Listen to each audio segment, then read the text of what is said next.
this question was asked also by one of your other writers. I can't find a balance between this world and the next, deen and dunya and akhirah. I said there is no struggle.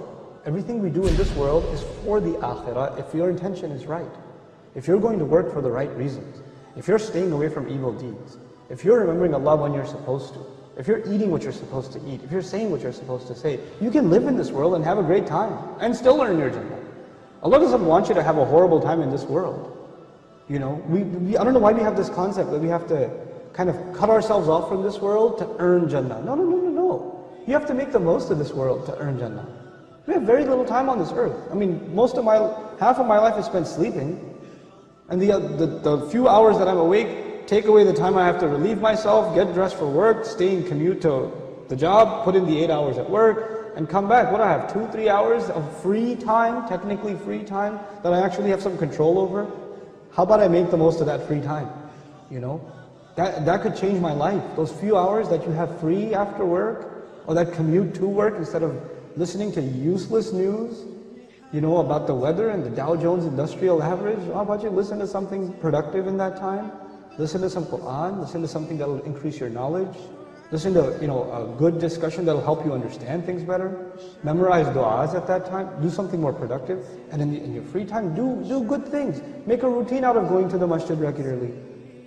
You know, every Isha, you catch every Isha. Before you start your work day, you catch every Fajr in the masjid. Add some small good routines in your life, and how much good will come out of your life is amazing. Another of your listeners asked, how can I improve my character? Step 1, do no harm. Stop doing bad things. Don't talk about adding good deeds until you get rid of bad deeds. You know, you can't talk about giving a patient medicine until you stop the bleeding first. It doesn't make any sense, you know. So you got to stop the entertainment addiction. You got to stop the watching the filth. You got to start lowering your eyes when you're walking down the street, because you're becoming less of a human. Every time you stare at a woman, and you stare at her like she's a piece of meat, like she's an animal, that just means you've lost respect for a fellow human being. That's all that means. To you, that's nothing but you're looking at her like an ape looks at a female ape. You know, like a dog looks at a female dog. That's all you've turned into, an animal. Regain your humanity first, and then embellish, beautify your life with good deeds. Do simple, small things. Perfect your prayer, memorize a few supplications, try to, you know, be honest in your workplace, be kind to your mother. These are not complicated things. This is what the Creator wants from us. That's all He wants. But if someone says, why? Why does He want this from me? What is it? Is this benefiting Him? That's a great question. Everything Allah wants from us, one of His names is Al-Ghani. Ghani means someone who doesn't need anything. And He told us that in an ayah in which He basically told us to do certain things, and He said, Al-Ghani, and He's free of need. وَأَنْتُمُ الْفُقَرَاء, you're the ones that are bankrupt. Now, in that ayah, He doesn't need anything, and we need everything, because we're bankrupt.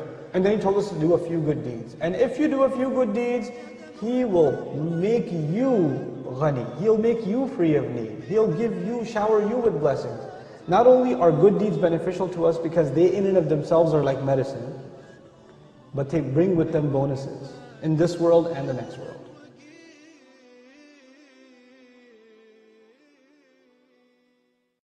أمة الإسلام بشرى إننا نلمح فجرا في شباب قد أشادوا صحوة للدين كبرى.